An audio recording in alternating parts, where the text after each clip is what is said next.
मैले भनेको नि साथीहरू सानो सानो किस्मतले बचाउँछ कि सिधै माथिको बाटोबाट सिधै ठाडै झरेको छ त्यहाँनिर झरेर चाहिँ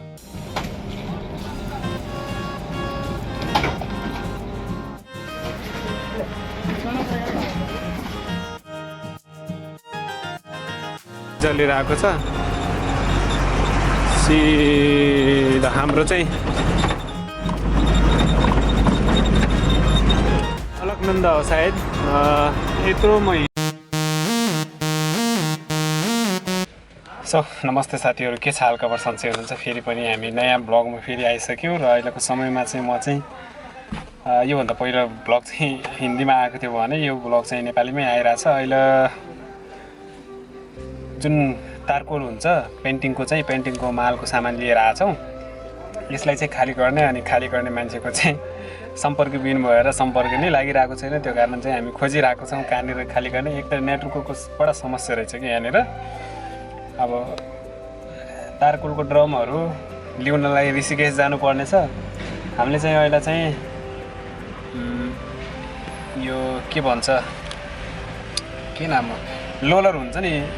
रोलर एउटा रोलर हारेको छौँ अनि चाहिँ लोलर अनि साथमा चाहिँ हामीले चाहिँ त्यो लिएर आएको छौँ कि के भन्छन् यो साथीहरू सिलिन्डर लिएर आएको छौँ अब यो देखान्छौँ अगाडिको भिडियोमा अहिले चाहिँ हामी ट्याक्कै यहाँनिर छौँ यहाँदेखि चाहिँ अब दायाँतिर जाने कि बायाँ यतातिर जाने त्यो चाहिँ डिसाइड भइरहेछ अब हेरौँ कतितिर जाने हुन्छ फोन कुरा गरिरहेछन् अब आएर हेरौँ के भन्छ त है त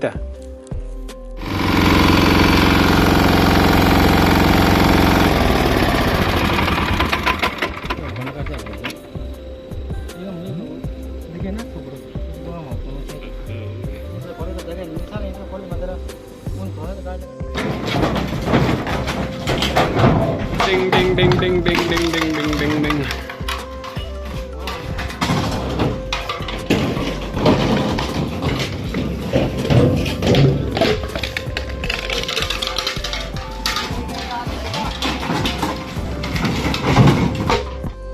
जीरो नौ यही है ना 8449 तेरे तो ज़्यादा हो रहा नंबर ये क्यों चोरा खाली भइसक्यो साथीहरू यहाँ सिलिन्डर खाली गरेर चाहिँ अब चाहिँ सिधै हामी चाहिँ म चाहिँ ऋषिकेश निक्लिनु पर्छ यहाँको लागि चाहिँ पेन्टिङको कालो के भन्छ त्यसलाई तारकोलको ड्रम ल्याउनुको लागि यो मसिन चाहिँ डोजरवाला मसिन नि भइहाल्यो अनि यो चाहिँ डोजरवाला मसिन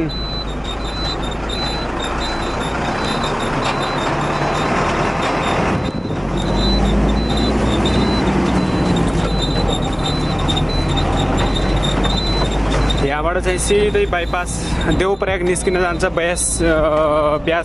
घाट भन्छन् के अरे ब्यास घाट हुँदै यहाँ मुनिबाट पनि बाल्लोहरू धेरै उठाउँछन् रखडहरू खुलेको हुन्छ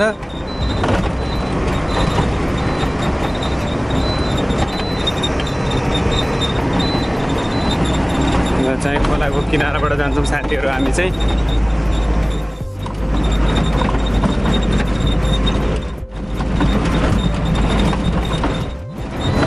सो साथीहरू बाटो चाहिँ बिल्कुल फिक्स बाटो छ यहाँ चाहिँ अब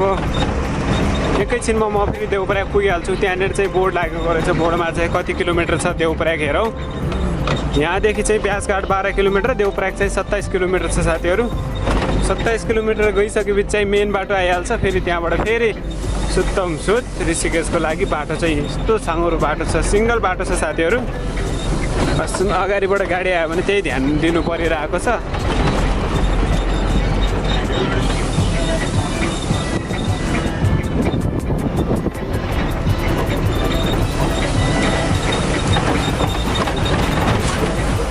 साथीहरू यसको चाहिँ कुण्डा निस्किहाल्यो यार यो वाला कुण्डामा चाहिँ यही दिक्कत हुन्छ कि त्यो चाहिँ फुटिहाल्यो यहाँ गएर सँगलाई यसरी फसाइदिनु पर्यो बाँकी त ठिक छ खाना खाइए छैन यार अब खाना पाइए त ठिकै छ 2-2:30 बजिहाल्यो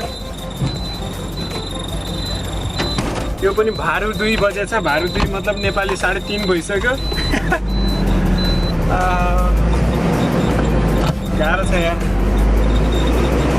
जहाँ गए नि मतलब ड्राइभिङ लाइफ त यस्तो छ नि खानेको टाइमै हुँदैन यार चाहिँ यहाँ होस् चाहिँ नेपाल होस् यो चाहिँ दुईवटा बाटोको सङ्गम सतपुलीदेखि अनि उतादेखि यो कुन हो श्रीनगर देउपुराकदेखि आएको यहाँनिर पनि सङ्गम मिक्स हुन्छ यहाँनिर चाहिँ प्याजघाट भन्छन् यसलाई चाहिँ यहाँदेखि चाहिँ पहिला हामीले धेरै मालहरू ढुङ्गाहरू चाहिँ यहीँदेखि उठाएर क्रेसरमा लग्थ्यौँ यो खोलादेखि चाहिँ यो पानी थोरै भयो भने फेरि यो रखड खुल्छ साथीहरू रखड खुल्यो भने फेरि यहाँबाट माल उठाएर लग्छन्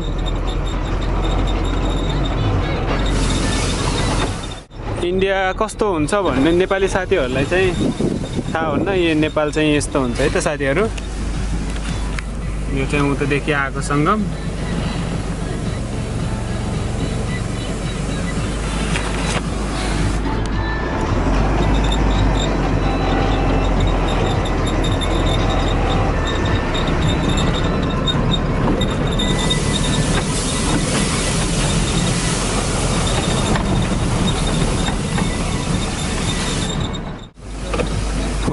यो चाहिँ प्लेटफर्म गइरहेको छ यहाँनिर यो चाहिँ चिसोको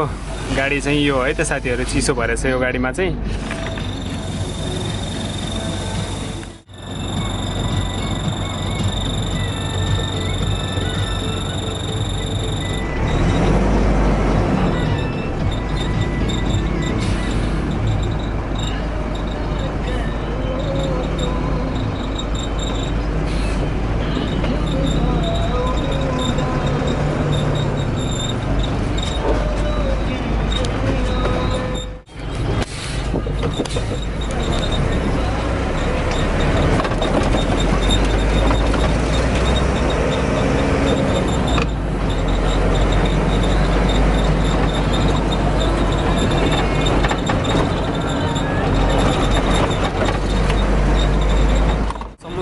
यस्तो हुन्छ है साथीहरू है यो पुरा यो चाहिँ फिक्स बाटो छ बाफरे यो बाटो चाहिँ यही बाटो पिच हुनेको लागि चाहिँ जुन सामान आइरहेछ यही बाटो पिच हुनको लागि हो ओहो त्यो चाहिँ पारि चाहिँ मेन रोड देखिरहेछ नि साथीहरू माथि त्यही जानेछ मैले चाहिँ फेरि साथीहरू यो चाहिँ जुन पारि देखिरहेको छ नि त्यो चाहिँ रेलवेको लागि चाहिँ पुल बनिरहेको छ रेलवेको त्यहाँदेखि सिधै त्यो सुरुङदेखि चाहिँ रेल निस्किन्छ त्यहाँदेखि निस्किएको रेल चाहिँ यतातिर आउँछ सिधै यौनी पार आउँछ बिच बिच बाटोमा चाहिँ पुलहरू बनिरहेको छ है त्यो विकास चाहिँ यस्तो खतरनाक भइरहेछ मैले पहिलो साथीहरू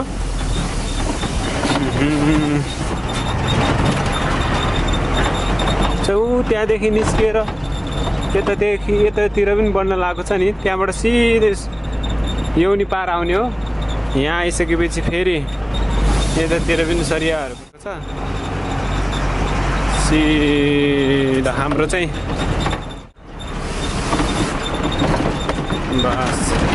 त्यो जुन बाटो देखिरहेको छ नि यहाँ आउँछ योमा आइसकेपछि यसमा चाहिँ माथि सुरुङ छ सुरुङबाट सिधै उतातिर निस्किने हो यो सुरुङदेखि चाहिँ सिधै यहाँबाट चाहिँ अब कहाँ निस्किन्छ त यौनी सुरुङदेखि निस्किन्छ यहाँबाट निस्किएको सिधै पछाडि उता श्रीनगरतिर निस्किन्छ श्रीनगरको बिचमा निस्किन्छ साथीहरू अनि त्यहाँदेखि चाहिँ निस्किँदै यस्तै बिचमा भित्र बाहिर गर्दै अब आउने समयमा त जे होस् खत्रै विकास हुन्छ हो त साथीहरू इन्डियातिर त रेलमा सफर गर्नुपर्छ हामीले चाहिँ फेरि त्यो बाटोमा जानुपर्ने छ पारि देखिएको बाटोमा मेन बाटो त्यो हो र अहिलेदेखि चाहिँ सतपुली बाङघाटदेखि आएको बाटोदेखि चाहिँ म यो बाटो आएको यहाँदेखि सिधै देउप्रयाग भन्ने ठाउँमा मिक्स हुन्छु देउप्रयाग भएको ठाउँमा त्यहाँदेखि चाहिँ मेन रोडबाट जान्छु है त साथीहरू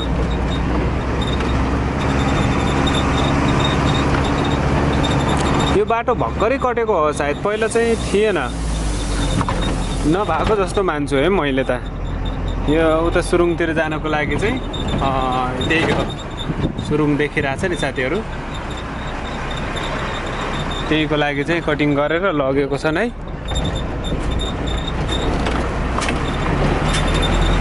बाटो चाहिँ यस्तो पहाडी बाटो हुन्छ है त साथीहरू। इन्डियामा पनि बाटो चाहिँ नेपालभन्दा पनि पहाडी बाटो हुन्छ।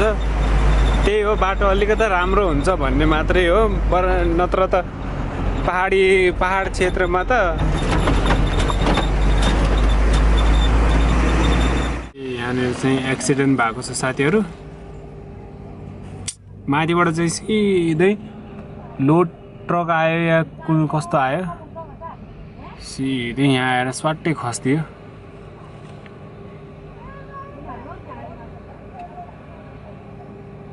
मान्छेलाई त के भयो त्यो थाहा भएन साथीहरू।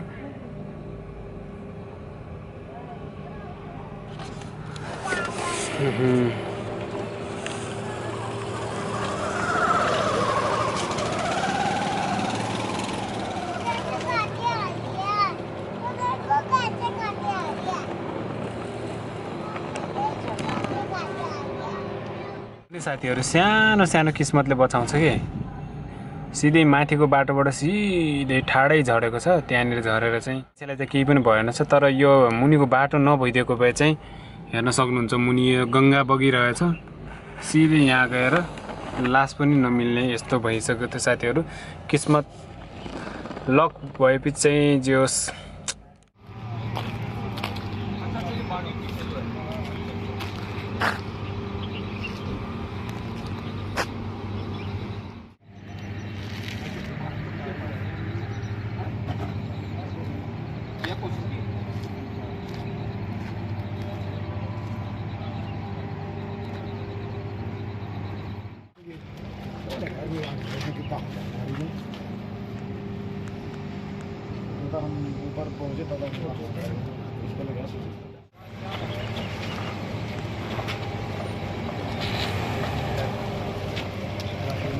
चाहिँ हाइड्राले लगाइरहेछ साथीहरू। माथिदेखि चाहिँ क्रेन आइरहेछ। अब क्रेनले तानेपछि यहाँबाट निकाल्छौँ साथीहरू। अब निक्लिसकेपछि हेरौँ है त, अब निक्लिने दिउँ। अब निस्किएपछि छिटै जामबाट चाहिँ निस्किउँला है त साथीहरू। छिटो निस्किएपछि आज लोड होला जस्तो म सोचेको थिएँ, गएर लोड गरेर फर्किने सोचेको थिएँ, तर नहोला जस्तो छ। अब पिडब्ल्युडीको सामान भयो, सरकारी मालको हो, नहुने भयो त।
डीजल निकल गया, सारा डीजल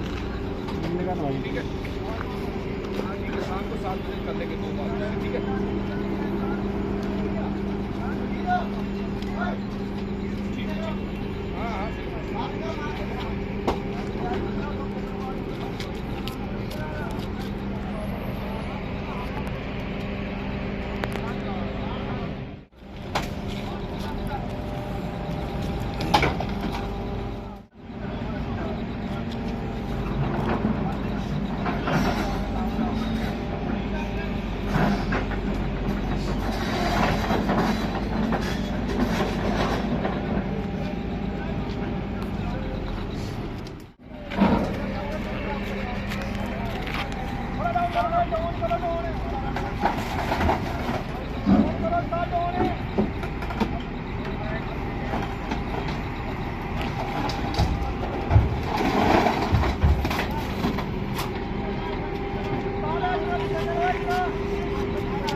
चलो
फिर चलो ध्यान दे, ऐसे कोई बात नहीं यार, बाहर निकाल पे। अरे यार उसको बोलो ना इधर से मैं सीधा रखूंगा। हाँ सब तो बोले यार, ये जाओ इसमें लग जाएगा, ऐसा चला जाएगा, इधर पूरा सामान में चला जाएगा। या फिर काटते हैं किसी से आंखों पे एक बार। तो कहने का मतलब है काटने कूटने वाला एक को वायर में काट देते हैं, अलग कर देते हैं इसको। खलास है हम ये तो नीचे कोई मिस्त्री है, मिस्त्री आपके पास है? बस पब्लिक इसको काटेंगे, इसको डंडी में पाँच, डंडी में लगा, डंडी बोल। हाँ वो भी पिछला पुराना हिसाब है, आसार तो देख रहे।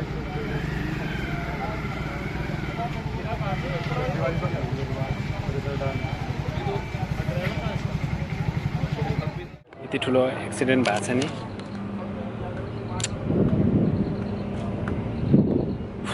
गाह्रो छ यार साथीहरू, ट्रक लाइन होइन,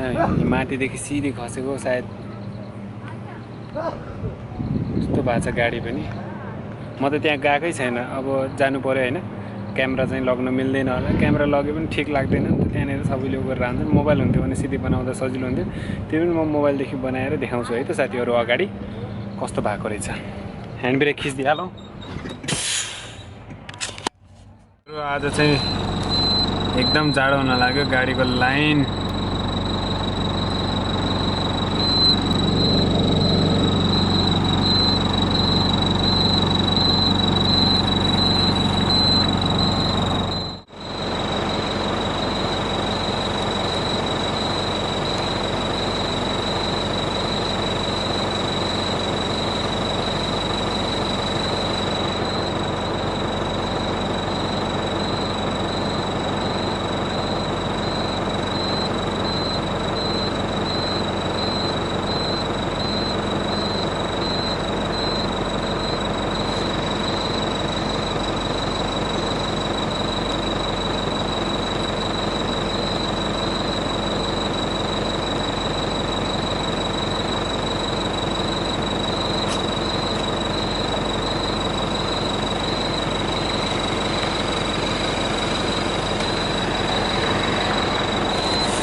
फाइनली साथीहरू हामी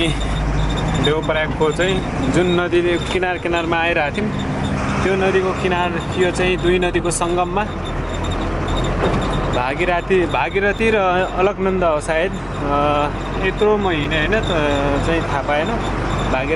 भागीरथी अनि अलकनन्दा नदीको सङ्गममा चाहिँ देवप्रयाग भन्छ देवप्रयाग छ होइन र यहाँदेखि चाहिँ यो पार गरिसकेँ र अब सिधै फेरि मेन यो जुन नदी गइरहेको छ यसको किनारमा भएर चाहिँ ऋषिकेश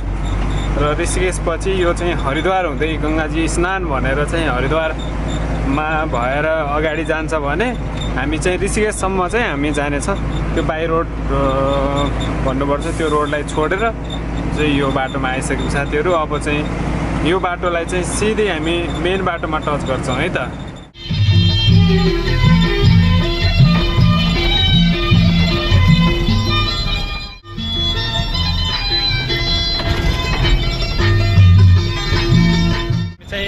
पुगिहाल्यौँ ऋषिकेश तपोवन भन्ने ठाउँमा छौँ साथीहरू अहिले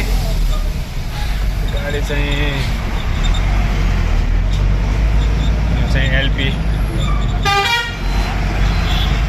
जाम भन्ने हो भने साथीहरू हामी चाहिँ फाइनली ऋषिकेश चाहिँ आइपुग्यौँ तर ऋषिकेशमा चाहिँ यहाँ चाहिँ यस्तो जाम छ बापरे बहुत तगडा जाम छ र भिडियोको पनि लास्टमा हुन्छौँ साथीहरू हामी चाहिँ अब यतै कतै उम्मा आएर ओहो